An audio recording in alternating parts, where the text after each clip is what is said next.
Nadadapa,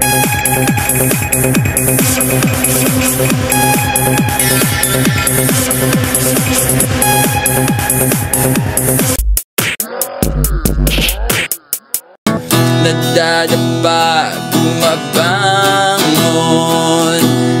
gaya ng puno, hindi pumapalag. Muscle, pag-uusapan natin ngayon, Nocturnes. At yung tanong na ating sasagutin ay, kapag lalaki, okay lang na nakahubad? Napansin nyo, di ba?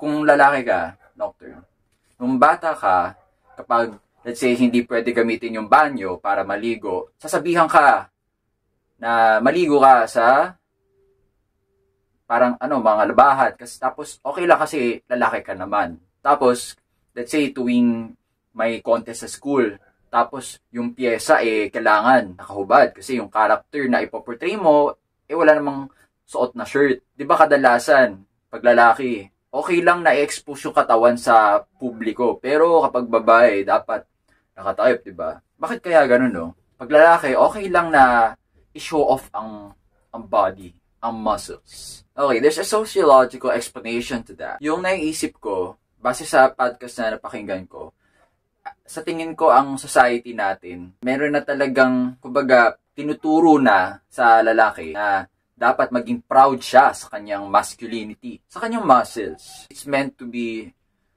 shown off, kumbaga. Yun yung naiisip ko. At problema ba yun? In a way, problema siya dun sa lalaki mismo. Kasi, na-objectify na yun. Saka na sexualize na yung lalaki kung ganun. At prone yun sa sexual harassment. Kaya sa tingin ko, kahit may ganung mito, dapat yung lalaki, hindi basta-basta naguhubad. Dapat, iniisip niya rin yung kung may ma-offend ba na makita yung katawan niya. Kahit gaano pa kaganda yung muscles, yung katawan, naniniwala ako na dapat may delikadesa pa rin yung lalaki. Ano sa tingin mo, Nocturnes? Agree ka ba sa sinabi ko? I-comment mo lang sa baba.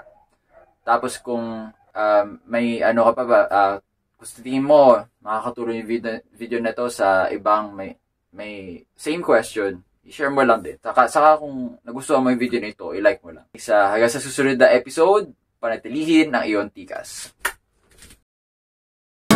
Nadadapa, bumabangon,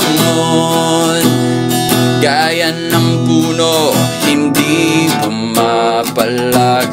Kahit gaano kalakas ang bagyo,